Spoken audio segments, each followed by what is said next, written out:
Esqueça completamente aqueles dramas históricos super engravatados, sabe? Daqueles clássicos com tons pastéis, né? Isso, ou romances de época super contidos. O filme que a gente vai discutir hoje e que acabou de esmagar o recorde histórico do Oscar não é nada disso. Passou gigantes, tipo Titanic. Exato, passou Titanic, passou A Malvada, La La Land, com impressionantes 16 indicações. O grande campeão absoluto de Hollywood agora é um banho de sangue musical. É uma mistura maluca. Totalmente. Um faroeste de terror sobre vampiros no Mississippi da década de 1930. Eu fiquei chocada quando vi a premissa. E isso mostra uma mudança tectônica, tipo, na forma como a indústria e o próprio público encaram o que merece ser chamado de cinema de prestígio, sabe? Sim, aquele molde super seguro, meio que matemático de como ganhar prêmio simplesmente derreteu. Derreteu nas mãos do Ryan Coogler, com Pecadores, ou Sinners no original. Que, aliás, traz o Michael B. Jordan em dose dupla. O filme varreu as bilheterias, arrecadou uns 368 milhões de dólares. E para quem tá acompanhando a gente e ainda não viu, a obra chega na HBO Max agora no dia 4 de julho de 2025. Falta pouco. Falta bem pouco. Então, a nossa missão nesse mergulho profundo de hoje nas críticas, artigos e dados de premiações é desvendar como essa mistura tão improvável de gêneros virou esse fenômeno cultural.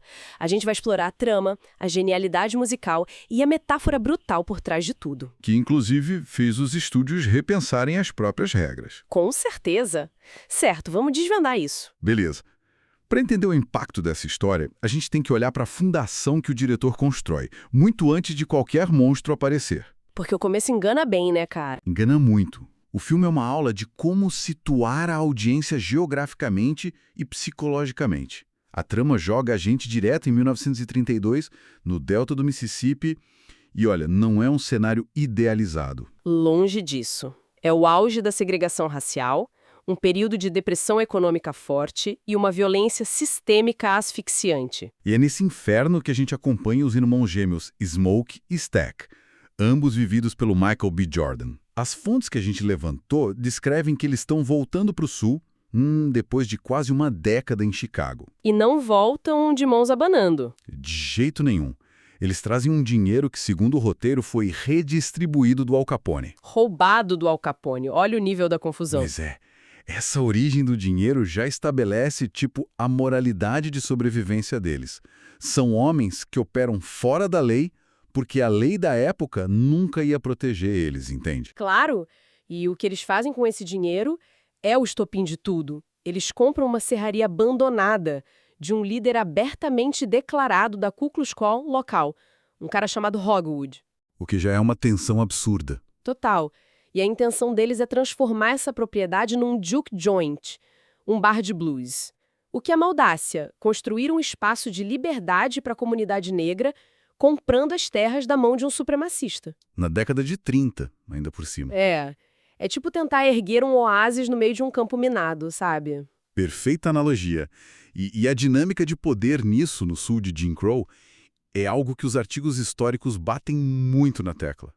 Para conseguir qualquer espaço, a pessoa tinha que negociar com o próprio predador. Sim. E o Coogler injeta muita verdade pessoal nisso. As fontes apontam que muito do sentimento do filme vem da própria família dele. Sério? Eu não sabia dessa conexão familiar. Pois é, o avô dele migrou para a Califórnia e construiu uma casa, e o tio do diretor passava horas ouvindo blues lá, contando aquelas histórias pesadas do Mississippi. Nossa. E até a forma como os gêmeos se comportam na tela vem da vida real. O diretor se baseou em amigos de infância que eram gêmeos idênticos e costumavam sentar literalmente ombro a ombro. Isso explica muita coisa na atuação do Michael B. Jordan, porque eles estão sempre colados, né? Exatamente. O filme traduz isso como um mecanismo de defesa. Num ambiente hostil, um irmão cobre o ponto cego do outro. Eles têm uma visão de 360 graus. E só pelo toque, um consegue sentir a tensão do outro. Se um respira diferente, se a musculatura trava, o outro já está pronto para o combate. Sem falar uma única palavra. Fiquei muito impressionado com isso. É riquíssimo, mas... espera aí. Eu tô tentando juntar as peças aqui. A sinopse fala de vampiros, mas até agora tudo que a gente discutiu parece um drama histórico denso, onde entra o terror. É justamente aí que a maioria dos filmes tropeça, mas o Coogler foi genial.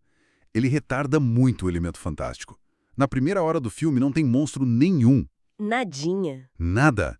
A tensão é construída inteira na violência racial. O perigo é palpável. É o vizinho, é o xerife local.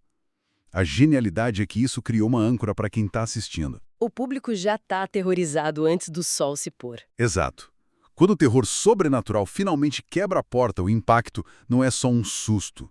É devastador, porque a gente já entende a vulnerabilidade daquelas pessoas. E o que faz essa ponte, né, entre a realidade e o sobrenatural é a música. E a gente tem que falar do blues nesse filme. Não é só uma musiquinha de fundo. Ah, não. A música é o motor da narrativa. O verdadeiro protagonista.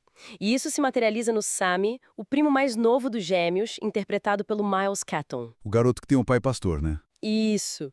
O pai acha o blues uma profanação, mas o menino é um prodígio absurdo no violão. Tem uma crítica que a gente leu que descreve a inauguração do bar de um jeito incrível.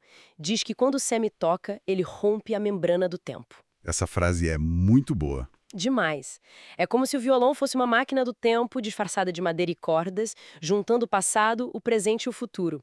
E eu li que o instrumento dele tem uma história peculiar também. Tem sim, o que é fascinante aqui é a obsessão técnica do Ludwig Göransson, que acabou ganhando o Oscar de melhor trilha sonora. Super merecido. Com certeza. Ele viajou para o Mississippi para pesquisar e ele usou um violão específico para o Sammy, um Dobro Cyclops autêntico de 1932. Caramba! E qual a diferença dele para os violões normais? É o violão ressonador. Antes da amplificação elétrica, os músicos de blues precisavam que o som superasse o barulho do bar. Então ele tem cones de metal embutidos. O som sai metálico, rascante, meio sobrenatural. E a gravação fez toda a diferença, né? A maioria dessas músicas, tipo Sinners, do Rod Wave, ou a cena com a Hayley Steinfeld cantando, foram gravadas ao vivo no set. O que é o pesadelo de qualquer produtor. Nossa, imagino. Porque capta o rangido do chão, a respiração, tudo. Mas isso deu uma urgência pro filme. Eles até lançaram 2 álbuns diferentes, um instrumental e um de canções. Sim, para capturar tanto a tradição quanto essa modernidade crua. E essa pujança, essa energia, que acaba atraindo forças muito piores. A inauguração do bar é interrompida pela chegada dos vampiros, que são liderados pelo Remick, o personagem do Jack O'Connell. E a chegada deles é arrepiante. Eles não chegam quebrando tudo. Eles param na soleira do bar e tentam entrar cantando um clássico do blues, Pick Paul Robin Clean. Essa música é macabra no contexto, porque a letra fala literalmente sobre depenar um pássaro até ficar só no osso. Tirar tudo que ele tem. É bizarro. Usar isso como canto de aproximação é pesado, mas amarra muito a metáfora do filme, que as análises classificam como um pilar do surrealismo negro. Exato. Tipo o que o Jordan Peele faz, ou a série Atlanta. O vampirismo ali é uma metáfora super direta para uma sociedade que suga tudo. Escravizaram os corpos no passado e agora querem sugar a cultura, a criatividade, a música. Então, eles não querem apenas sugar o sangue, eles querem sugar os direitos autorais da cultura. Literalmente. A apropriação cultural na forma mais monstruosa possível. O líder deles até oferece mortalidade para o Sammy. Oferece uma fuga do racismo lá fora. Mas o preço é alto demais. Ele teria que perder a alma, servir como uma máquina de produzir arte eternamente para um mestre que vê ele só como gado. O que nos leva para uma ironia enorme nos bastidores, não é? Um filme sobre o perigo de ter sua arte sugada por predadores gerou um acordo real que evitou exatamente isso na vida real. Hollywood tremeu com isso. As 16 indicações, o sucesso absurdo de 368 milhões de dólares nas bilheterias. E a nota A no Cinema Score, que para filme de terror é quase lenda urbana. Muito raro. O público de terror é muito crítico. E quem gosta de drama também amou. Mas o verdadeiro trunfo foi o que o Ryan Coogler fez nas salas de reunião. Ele exigiu que os direitos autorais do filme voltassem para ele após 25 anos. Nossa, isso é o equivalente a derrotar o chefão final de Hollywood no próprio jogo deles. Com certeza. Porque os estúdios sempre ficam com as marcas para sempre. Eles fazem brinquedo, spin-off, e o criador original não apita mais nada.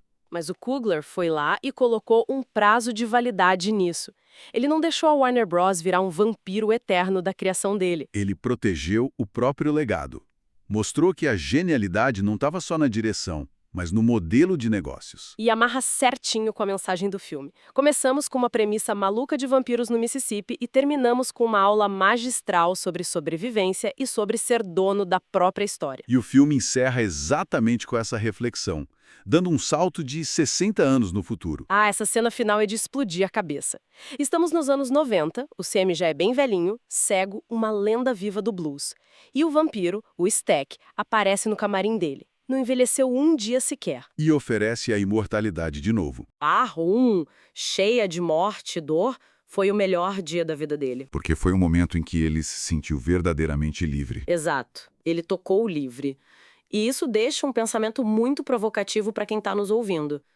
Porque se a apropriação é esse vampirismo corporativo em busca de vida eterna nas costas dos outros... Será que a verdadeira imortalidade não é outra coisa? Pois é, será que não é criar algo tão poderoso, tão puramente seu, que continue ecoando pelo mundo muito depois de você partir? Fica a reflexão. Quantas músicas que a gente ama escutar hoje não são os fantasmas de artistas que se recusaram a vender as suas almas? É o verdadeiro legado. Com certeza. Bom, para quem ficou curioso com esse mergulho profundo, Pecadores chega em breve na HBO Max, vale muito a pena assistir e também escutar as playlists de blues que o filme inspirou. A trilha sonora é fantástica. É surreal de boa. A gente se vê na nossa próxima investigação. Até lá! Até a próxima.